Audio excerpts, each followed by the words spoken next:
आलमी इदारा सेहत की तरफ से जो 25 जनवरी को कोविड-19 की आलमी वबा के बारे में एक हफ्तावार आलमी जायज़ा शाया किया जाता है, उसके ऊपर हम कुछ बात करेंगे।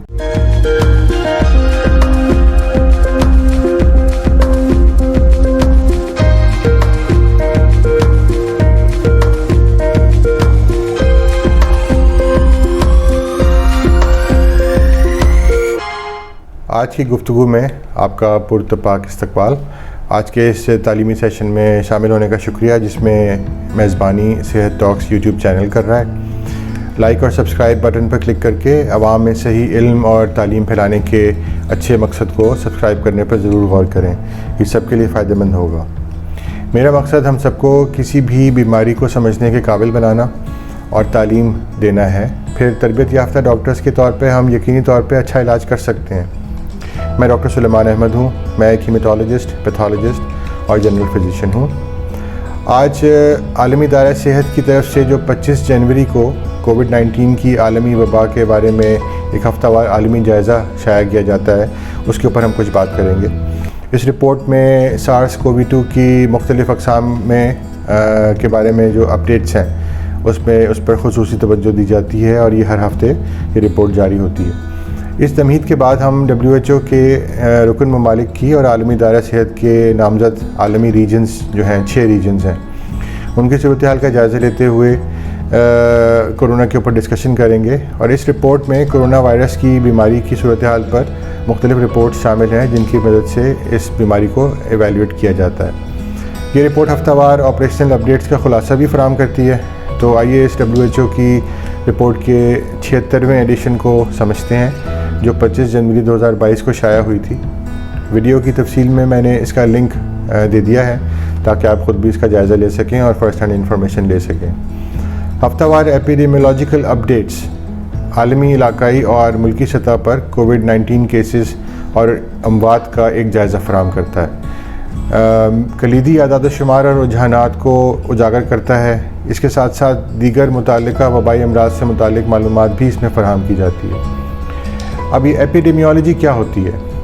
एपिडेमियोलॉजी की तारीफ़ के मुताबिक ये आबादी में बीमारी की तकसीम के बारे में कोई भी डेटा जो होता है उसका साइंसी और मुनज़्ज़म मुतालिया है। फॉर एग्ज़ाम्पल, बीमारी के वाक़यात की तादाद, केसेस कितने हैं किसी जगह पर, आबादी में उसकी तकसीम का नमूना, फॉर एग्ज़ाम्पल के मर्दों में कितनी है, औरतों में कितनी है, बूढ़ों में कितनी है, बच्चों में कितनी है, किस किस्म की प्रोफेशन में ज़्यादा होती है, इस तरह की बातें। और इसकी वजह और फिर इसकी वजह के तयन करने वाले और इसके जो ख़तरे के अवामिल हैं उनका मुतालिया होता है। फॉर एग्ज़ाम्पल, हम कहते हैं कि जी दिल की बीमारियों के लिए कोलेस्ट्रॉल एक ख़तरे की वजह है, तो इस किस्म के ख़तरात को इनके अवामिल का मुतालिया किया जाता है। ये किसी भी दी गई आबादी में मुतादिद सतहों पर किया जा सकता है। मिसाल के तौर पे किसी मोहल्ले या स्कूल से शुरू होकर शहर या फिर सूबा, रियासत, एक मुल्क या पूरी दुनिया के लिए भी किया जा सकता है, जैसे कि अभी कोविड-19 के लिए किया जा रहा है। कोविड-19 हफ्तावार ऑपरेशनल अपडेट आलमी इदारा सेहत और उसके शराकतदार और रुकन ममालिक और उसकी एजेंसीज़ के वबाई अमराज के जवाब में किए गए इक़दाम के बारे में रिपोर्ट करता है। तो आलमी सतह पर गुज़श्ता हफ़्ते यानी 17 से 23 जनवरी 2022 के दौरान नए कोविड-19 केसेस की तादाद में 5% इजाफ़ा हुआ। ये एक बड़ी इंपॉर्टेंट इन्फॉर्मेशन इस रिपोर्ट से हमें मिली, जबकि नई अमवात की तादाद पिछले हफ्ते के दौरान रिपोर्ट होने के बराबर रही। WHO के 6 खित्तों में से इस हफ्ते 21 मिलियन से ज़ायद नए केसेस रिपोर्ट हुए, जो वबाई अमराज के आगाज़ के बाद से रिकॉर्ड किए गए हफ्तावार केसेस की सबसे ज़्यादा तादाद की नुमाइंदगी करते हैं। 50,000 के करीब नई अमवात भी रिपोर्ट हुई। 23 जनवरी 2022 तक दुनिया भर में 346 मिलियन से ज़ायद तस्दीकशुदा केसेस और 5.5 मिलियन से ज़ायद अमवात की इत्तला मिल चुकी है। आलमी सतह पर केसेस के वाक़यात में सुस्त इजाफ़ा देखा जा रहा है। सिर्फ निसफ खित्तों में नए हफ्तावार केसेस की तादाद में इजाफ़ा हुआ, जबकि पिछले हफ्ते के 6 में से 5 खित्तों के मुकाबले में मशरिकी बहर रोम के इलाके में नए केसेस की तादाद में सबसे ज़्यादा इजाफ़ा हुआ, जो कि 39% है। इसके बाद जनूब मशरिकी एशिया का इलाका तकरीबन 36% इजाफ़ा और यूरोपीय इलाकों में 13% इजाफ़ा देखने में आया। इस रिपोर्ट में बताया गया है कि जनूब मशरिकी एशिया के इलाके में 44% मशरक़ी बहर रोम के इलाके में 15% और अमेरिकाज़ रीजन जो कि शुमाली और जनूबी अमेरिका की मजमूई ज़मीन पर मुश्तमिल है उसमें 7% नई अमवात की तादाद में हफ्तावार इजाफ़ा हुआ है, जबकि दीगर तमाम खित्तों में हफ्तावार अमवात में कमी की इतला मिली है। रिपोर्ट के इस एडिशन में आलमी इदारा सेहत दुनिया भर में गर्दिश करने वाली सार्स वायरस की मुख्तलिफ़ किस्मों और ख़ास तौर पे इस वक्त जो दुनिया भर में मौजूद ओमिक्रॉन की जो जोग्राफियाई तकसीम है इसके बारे में अपडेट भी फराहम करती है और दस्तयाब मुतालियात की बुनियाद पर जो स्टडीज़ हैं उनकी बुनियाद पर इन वायरसेस की फिनोटाइपिंग खुसूसियात का खुलासा भी इसमें मौजूद है। मुल्की सतह पर सबसे ज़्यादा नए केसेस रियासत मुत्तहिदा अमेरिका से रिपोर्ट हुए, जिनकी तादाद 42,15,882 है। ये तकरीबन 14% कमी रिपोर्ट हुई है अमेरिका के डेटा में और ये एक अच्छी खबर है। फ्रांस में इस हफ्ते 24,39,881 नए केसेस के इजाफे के साथ 21% यानी 21% इजाफा देखने में आया। इंडिया में इस हफ्ते 15 लाख से ज़ायद नए केसेस रिपोर्ट हुए जो 33% इजाफा है। तो इस रिपोर्ट में हम ये देख रहे हैं कि अब जनूब मशरक़ी एशियाई खित्ते में इस वायरस के रुझान की मौजूदगी का रुझान बढ़ रहा है। ब्राज़ील में इस हफ्ते 8,24,580 नए केसेस के इजाफे के साथ 73% इजाफा देखने में आया, जो कि एक बड़ा सिग्निफिकेंट नंबर है। अब ये केसेस थे। नई अमवात की सबसे ज़्यादा तादाद रियासत मुत्तहिदा अमेरिका से रिपोर्ट हुई है। 10,795 नई अमवात की रिपोर्ट्स के साथ इसमें बहरहाल 17% कमी देखने में आई है। रशियन फेडरेशन में 4,792 नई अमवात के साथ 7% कमी हुई है। भारत में यानी इंडिया में 3,343 नई अमवात के साथ 47% यानी 47% इजाफा हुआ है। इटली में 2,440 नई अमवात के साथ 24% इजाफा हुआ है और हम जानते हैं कि इटली पहली वेव में बहुत बुरी तरह अफेक्ट हुआ था।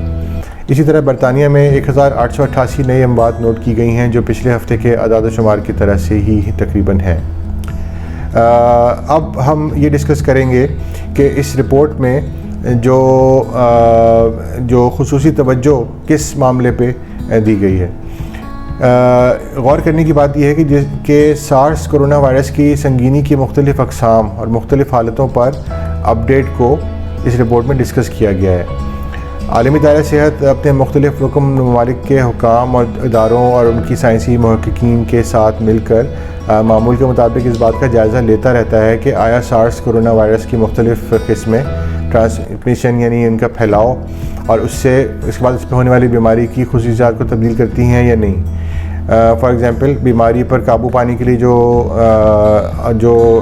मेजर्स लिए जा रहे हैं, जो उस पर कारामद होने वाली वैक्सीन है, इलाज है, तशख़ीस के तरीके हैं, सेहत आमा और समाजी इक़दामात की क़ुव्वत और उसकी पावर को ये सब अवामिल मुतासिर करते हैं या नहीं।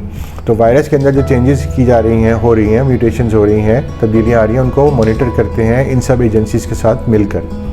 तो वायरस की मुख्तलिफ़ अक़साम और हालतों को मद्देनज़र रखते हुए इनकी एक दर्जा बंदी को देखा जाता है और कि क्या ये आलमी सतह सेहत के लिए लाहक ख़तरात को बढ़ाने का सबब तो नहीं बन सकते। अब आलमी इदारा सेहत की पॉलिसी के मुताबिक जैसे जैसे शवाहिद दस्तयाब होंगे, मुख्तलिफ़ वायरस की जो कंडीशंस हैं, जो उसकी हालतें हैं, जो उसकी म्यूटेशंस हैं, उनकी दर्जा बंदी पर नज़रसानी की जाती रहेगी ताकि आलमी सतह पर गर्दिश करने वाली वायरस की मुख्तलिफ़ अक़साम के मुसलसल चेंजेस यानी उनकी जो इर्तिका उनके अंदर हो रहा है और उनके बायस बदलते हुए वबाई अमराज की जो सूरत हाल पैदा हो रही है उसको बर वक्त आवाम के लिए ज़ाहिर किया जा सके। मुख्तलिफ़ किस्म की दर्जाबंदी के लिए मयार और जो variant of interest, variant of concern और वेरिएंट अंडर मॉनिटरिंग, इसकी जो मौजूदा फ़हरिस्तें आलमी इदारा सेहत की सार्स वायरस ट्रैकिंग वेबसाइट पर दस्तयाब हैं वो भी हमें देखनी चाहिए। रुकन ममालिक के जो हुकाम हैं मकामी दिलचस्पी और तशवीश की दीगर अक़साम को यानी वेरिएंट ऑफ कंसर्न और वेरिएंट ऑफ इंटरेस्ट की मज़ीद अक़साम को नामज़द करने का भी इंतख़ाब कर सकते हैं और इस सिलसिले में WHO की जानिब से उनकी हौसला अफजाई की जाती है कि वो इन मुख्तलिफ़ म्यूटेशंस के असरात की तहकीकात करें और रिपोर्ट करें ताकि जो ऑनगोइंग डेटा अवेलेबल है उसमें मज़ीद इंक्रीज़ हो, उसमें मज़ीद चेंजेस आएँ और बेहतर तरीके से डिसीजंस हो सकें। जो अब सबसे इम्पॉर्टेंट चीज़ होती है वो है वेरिएंट ऑफ कंसर्न, यानी वो वायरस की किस्म जिसके बारे में सबको ख़दशात लाहक हैं जो इस वक्त प्रिवेल कर रही है, जो मौजूद है।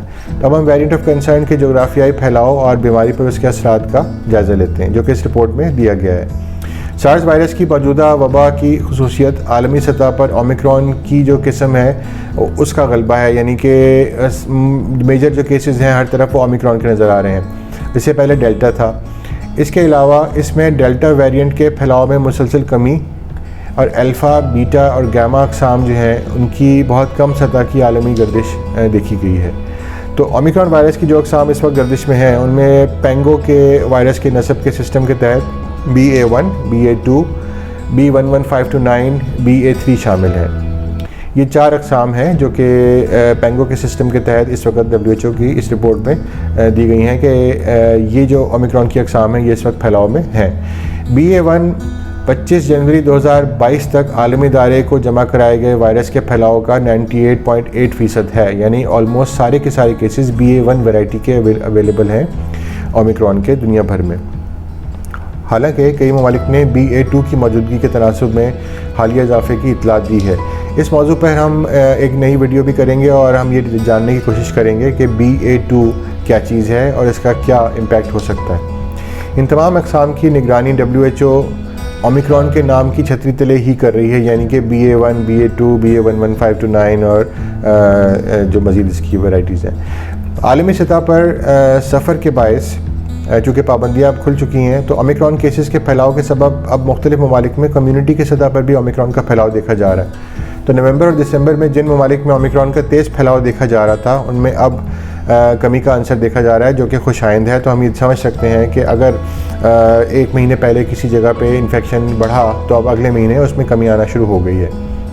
गुज़िश्ता 30 दिनों में जमा किए गए नमूनों के साथ आलमी दायरे GIS 8 पर जो अपलोड किए गए हैं 3,72,680 केसेस, उनमें भी 89% ओमिक्रॉन BA1, 10% डेल्टा जो कि इससे पहले था, 1% से भी कम गामा, अल्फ़ा और 2 दीगर गर्दिश करने वाली मुख्तलिफ़ अक़साम है जिसमें एक लैम्डा भी शामिल है, जिनको अभी आलमी दायरा सेहत की जानिब से मॉनिटरिंग के ज़ुमरे में रखा गया है, यानी वेरिएंट अंडर मॉनिटरिंग है। वेरिएंट ऑफ इंटरेस्ट बनेंगे और फिर शायद वेरिएंट ऑफ कंसर्न में आ जाएँ अगर इनमें कोई ऐसी बात देखी गई। तो ये वही बात है जो हम बता रहे थे इस रिपोर्ट में कि मुसलसल एक अमल है जो कि इनको मॉनिटरिंग का जारी है। तो ये इस रिपोर्ट के कुछ मेजर मुज़मरात थे जो मैंने आपके सामने रखने थे। अपने इलाके के हवाले से मौजूद तरीन रहनुमाई के लिए अपने इलाके की मुकामी हेल्थ अथॉरिटी से आप ज़रूर रब्ता करें, उनके रूल्स को फॉलो करें। कोविड-19 वबा के फैलाव को रोकने के लिए दूसरों से महफूज फासला बरकरार रखें, कम से कम 1 मीटर, चाहे वो बीमार ही क्यों ना हो। आवाम में मौजूदगी के दौरान मास्क पहने, ख़ासतौर पर घर के अंदर या जब जिस्मानी दूरी मुमकिन ना हो। बंद जगहों पर के बजाय खुली जगहों को, अच्छी हवादार जगहों का इंतखाब करें। अगर घर के अंदर हों तो खिड़की को खोल के रखें। अपने हाथ अक्सर साफ़ करते रहें, धोते रहें साबुन और पानी से, या फिर अल्कोहल पर मबनी हैंड रब के इस्तेमाल करें जब आप घर से बाहर हों। जब आपकी बारी हो तो वैक्सीन लगाइए। वैक्सीनेशन के बारे में अपनी मुकामी रहनुमाई पर अमल करें और खांसते या छींकते वक्त अपनी नाक और अपने मुंह को अपनी मुड़ी हुई कोहनी या फिर टिश्यू से ढाँपें। अगर आप बीमारी महसूस करते हैं तो फिर घर पर ही रहें। तो ये चंद गुजारिशात थी। मिलते हैं एक नई वीडियो में। अपना और अपने चाहने वालों का बहुत ख्याल रखें, बीमारी से महफूज रहें और हिफाजती इक़दाम पर कड़ी नज़र रखें। आपके कीमती वक्त का शुक्रिया। चैनल को सब्सक्राइब करना मत भूलिएगा ताकि हमारी हौसला अफजाई जारी रहे और हम आपके लिए किसी फ़ायदे का बायस बन सकें। Thank you.